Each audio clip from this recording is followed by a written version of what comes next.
You're listening to the Educated Athlete Podcast, a show dedicated to empowering athletes and practitioners to perform at their best through education. I'm Coach T, and I'm an exercise physiologist. If you want to elevate your game, take your fitness and sport performance to the next level, or become a better coach, this is the podcast for you. Let's learn. Basically, why I wanted to launch this podcast was as an ex-athlete, right? We were always scheming for any edge on the field or whatever way you could perform better. And especially me, I played football, right? It's a big, absolute power, absolute force, dominant sport.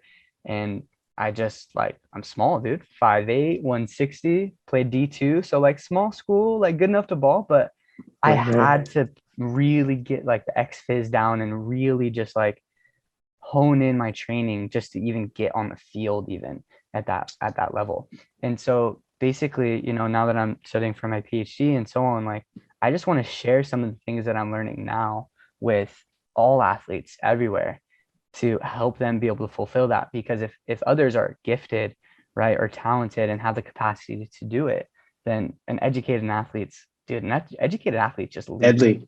They're deadly. If you're an educated athlete and you know what your coach is telling you to do and why to do it, you will reach somewhere near your peak performance capacity. I think that's pretty fair to say, which is a big reason of why I wanted to launch this and get this podcast going, is just to start sharing that critical information to help educate athletes and coaches and practitioners all around the world. So welcome, man. Cannot be more excited, more psyched to have you here with us for our first episode of the Educated Athlete Podcast. Let's get it. Let's get it. Why don't you start and let us know, what's good, your story. Brandon, welcome. And let's just hear a little bit about you. Yeah, man. I mean, like you said, ex-athlete, we always want that, that extra push. What's the next thing coming? And, I come from a basketball background. Actually, training to become a boxer or to have my first boxing match. So I'm trying to do a little bit of both right now, training, but also train for competition. So I know what it takes, again, to compete at a high level, what it takes for my, my body, how much input can I put on my body at this age, 28, as opposed to competing when I was 20, 21. My body is definitely way different than it was now 7 years ago, which now it just seems like I'm really old, but with that comes a lot of experience too at the same time, training and seeing all these bodies, seeing all these athletes coming in and out. It's okay, now I know what my niche is, which is focusing on mobility for strength. Okay. And when it comes down to is, like you said, athletes really knowing their body or knowing, their body well enough or what they can do in competition or how they can improve so they can go out there and be, perform at the most optimal level. So that's where I'm at for myself, but also for training athletes as well. Nice. And so you touched on your niche being mobility, right? We work together a lot with mobility, and you've enlightened me on some things, especially just for example, the 90-90 stretch, the little nuances in the 90-90 that make it go from this kind of passive, not so great stretch to really honing the breathing and the positioning to really facilitate a good stretch in that position. What made you get into the niche of mobility? What got you started in that realm versus, because everybody wants to work with a flashy speed, agility, max strength. Why did you choose to go the mobility route and really hone your practice within that? It's a good question. I think the precision that goes with it, being really, really honing really in on one little aspect of the body. Yeah.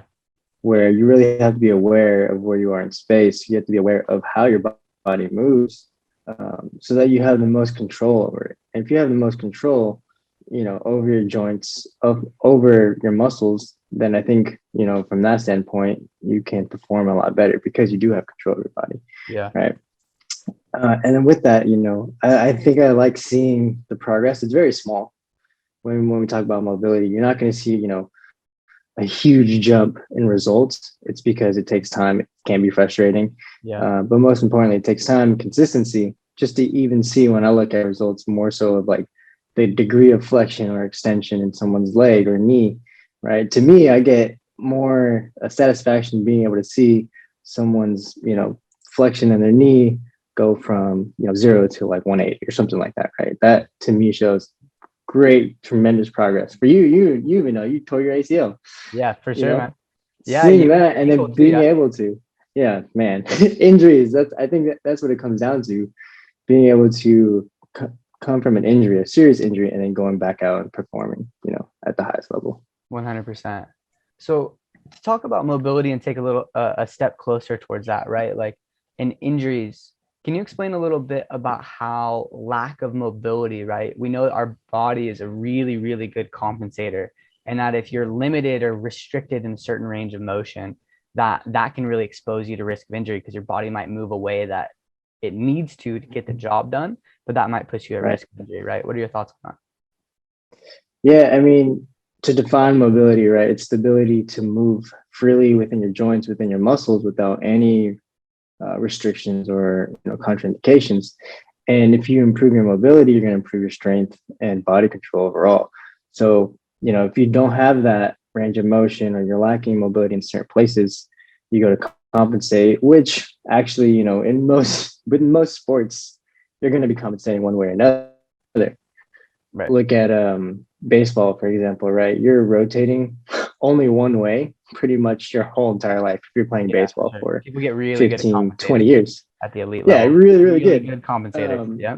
So it's hard to make those mistakes because you're constantly making those mistakes, but over and over and over again. So it's, for an athlete's standpoint, it's how can we put you at your best position to work efficiently in those compensations. Right. Now, if you're a 9 to 5er and you're just sitting at your desk all day, you're sitting in a chair, and then you want to go play rec basketball, you're going to tear your ACL, you're going to, sprain your ankle because you're probably not training your mobility for those type of movements when you've just been sitting down all day. Right. And that's when injuries occur. Yeah, for sure. That makes sense. Another thing that you talked about is really understanding your body. Do you take a big like kinesthetic awareness approach to your mobility training? Like Definitely. how do you apply that kinesthetic awareness? And is that a piece? Do you feel like your like balance and stability are a piece in your mobility programs? How do you program for things Mm-hmm. like that? Proprioception, just knowing your spatial awareness. And I think that comes down to how well, we as trainers can assess your client or your athlete. And just based off an assessment, one, based off our experience, you can see, kind of all the compensations. And then I'll be able to ask those questions of like, hey, do you feel like maybe your hip is dropping? Or do you feel like you're leaning over to one side? And just Right. making someone more aware of that makes them think like, oh, maybe I was leaning that way. Because most people are not even aware. They're just going Yep. about their day, and Sure. not even aware of it. So I think that's the biggest thing, asking questions. And in each session too, each time we're working out together, I'm always asking those questions because I want them to be more Critical. aware. I can see it, but they can't see it. Critical. I think that brings up a really good point. I feel like in the strength conditioning realm and in the training realm, when we see like asymmetries and things like that, like we always try to fix them and make somebody symmetrical and get towards that. But in reality, we know that like the body's not very symmetrical, right? Like the heart's on the left, like we have different shaped organs and like things aren't symmetrical. Our hips usually shift to the right. We're right hand dominant, right? So within the scope of that, like how do you assess or address some type of like assumed asymmetries? Because we just know we're not symmetrical beings, right? So how do you kind of work through mobility? Is there like a functional threshold that you think everybody should be at, and like relatively less asymmetric is obviously better, probably, but what do you think? Functionally, yes, I think, but I think it comes down to what your end goal is or what you're trying to achieve. Sure. If you're a high caliber athlete, well, your mobility is going to be a lot different than someone that is working at a desk all day, right? It's going to be completely different. And your body is going to be already different because you're sitting or you're moving in different directions. So I think the training aspect of it kind of relates to what your end game is or what your end goal is. Yeah, it totally makes sense. Like principle of specificity, right? Our body's going to adapt to whatever imposed demands are placed on us.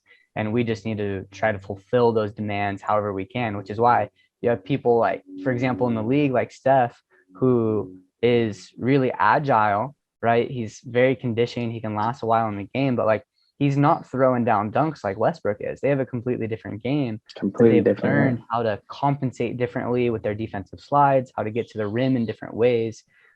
So it's really interesting to think like from our scope, just in the body's movement and how we move, like how we try to fix things. But when it comes to the actual sport that people are training for, it's such a different requirement, and trying to like match those requirements and just help people with those things.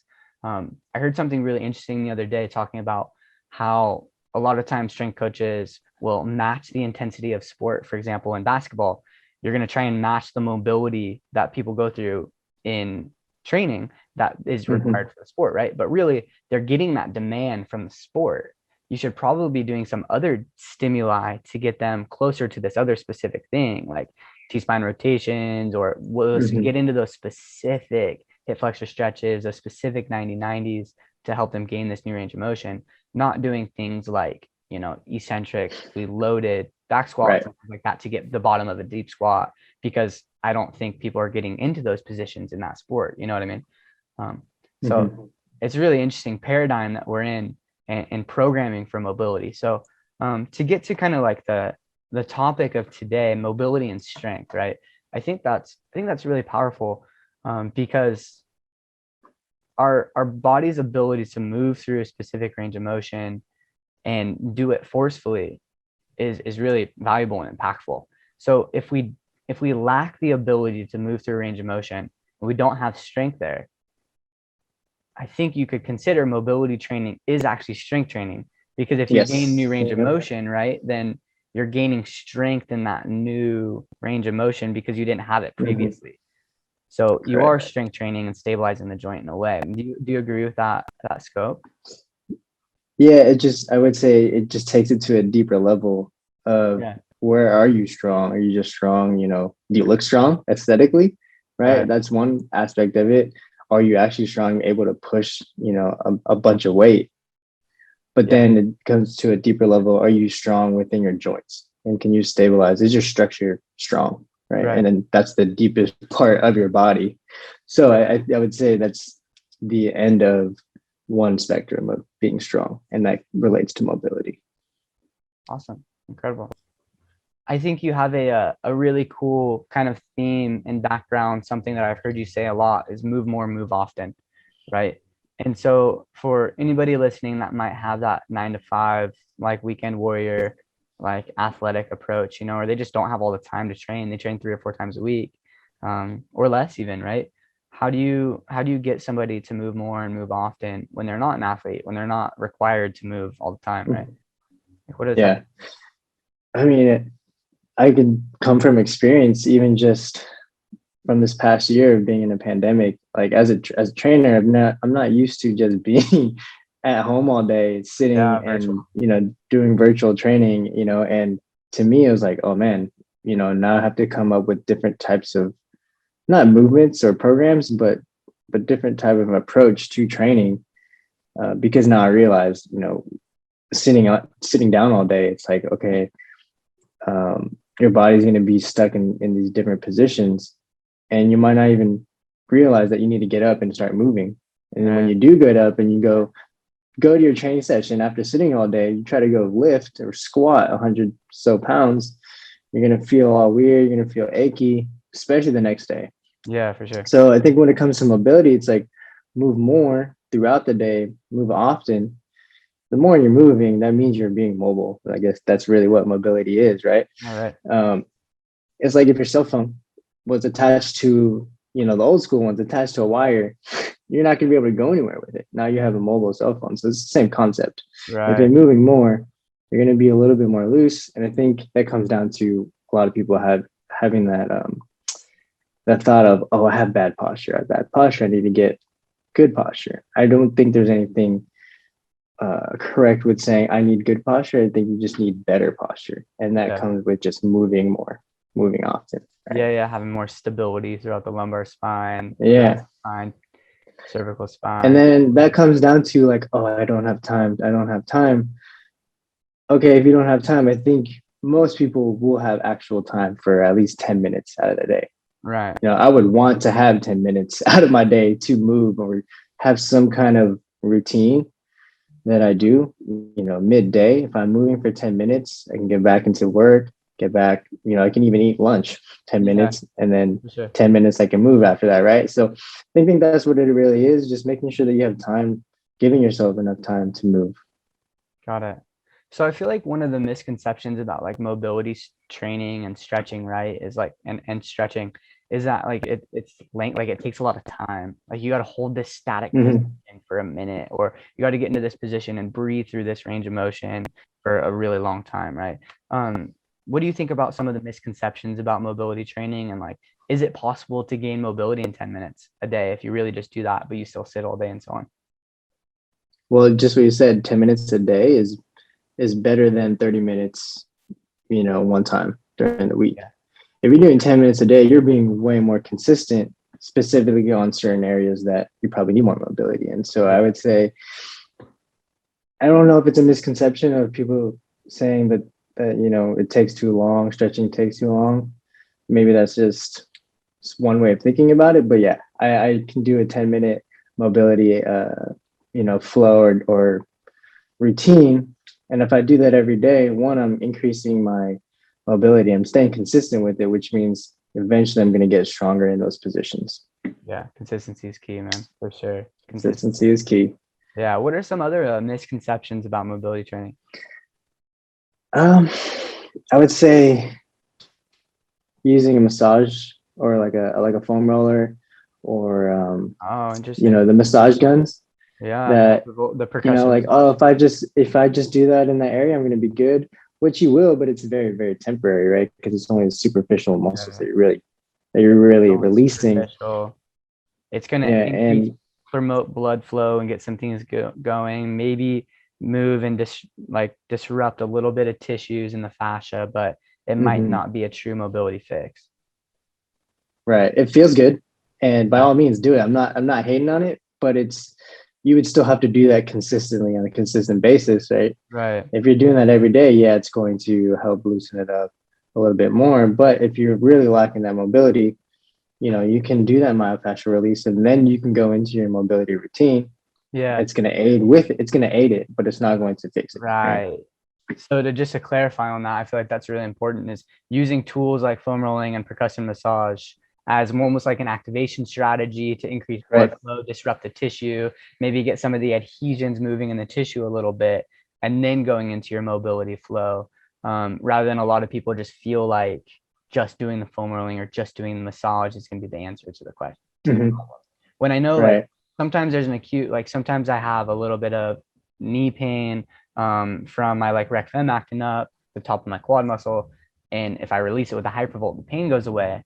But that's probably not going to Mhm. help with some of like that'll release some tension, but that's not going to help Right. with mobility, strengthen the end range of motion, and so on in the knee. Yeah, I think on a deeper level too, it's more of a passive tool, Yeah, right? There's no real connection to your nervous system, great to point. get Yeah. your joints and muscles moving to create that Yeah. that freedom. Right? You have to actively move the joints, move the muscles Yeah, to create that range of motion. definitely. Oh, I love it. Yeah. So with that, I think transitioning on to another topic might be really interesting: joint mobility and strength while you have injuries.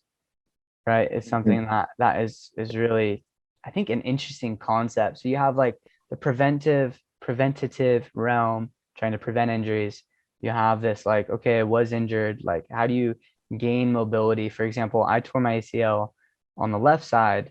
I now have knee issues on my right from compensating from so long, right? Mhm. And it's brutal. So how would you suggest somebody like works through joint mobility while you are injured, like maintaining strength, maintaining range of motion and throughout the recovery process, of course, without any contraindications, right? Like don't stretch the area that's injured and so on. Right. Like what are your thoughts on that and like maintaining mobility and joint That's a stability? good question. And it's all going to come down to, I guess, more so where you're at in your training. Is it, post injury, pre injury, or preventative injury, right? Yeah.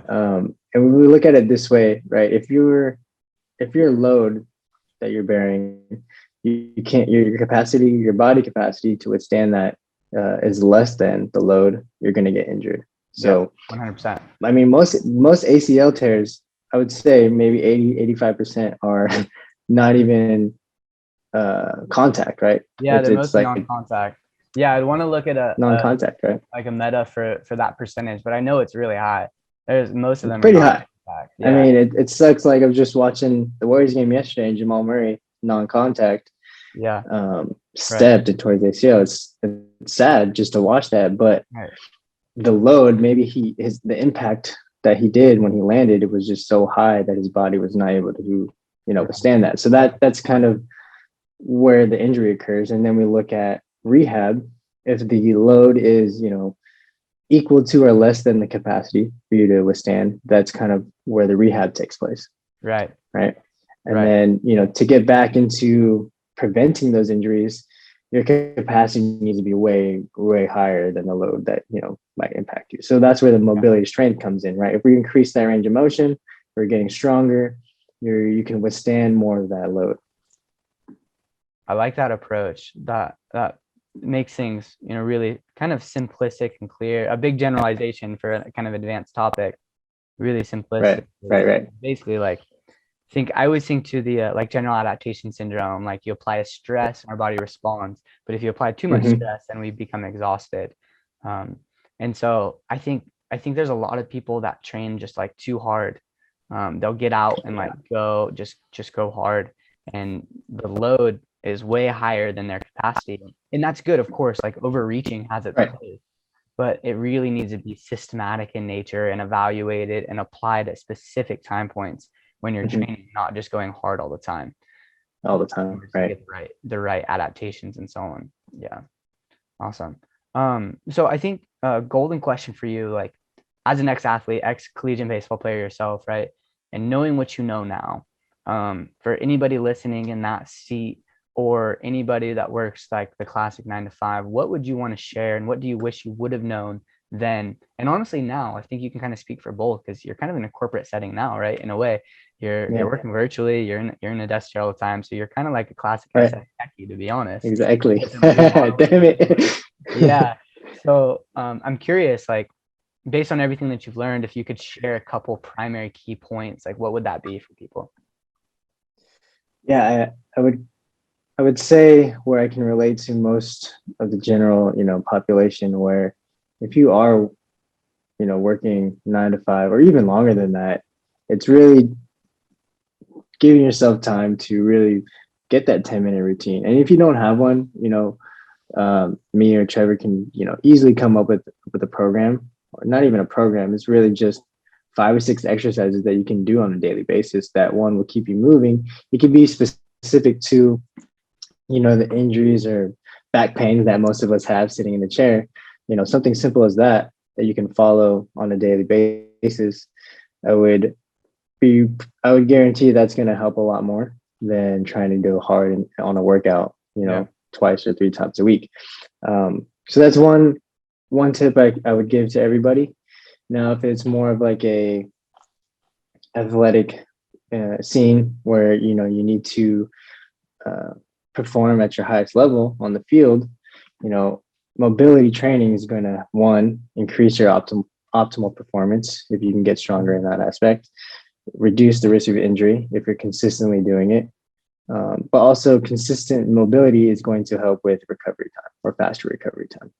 Cool. That way you can get back on the field as quickly as possible. Yeah, I love it, man.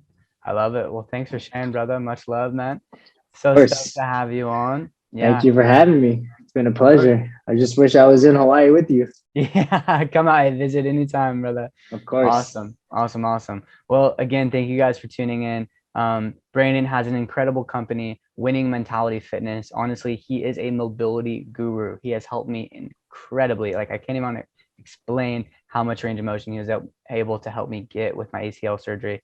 And just recovery for that and even the training afterwards. So if you haven't already, check out his site. I will link all of his contact info, his bio, and everything to all of this content. And stick around. Episode 2 will be on its way next week. We'll catch you guys soon. Peace. Sweet. Peace out.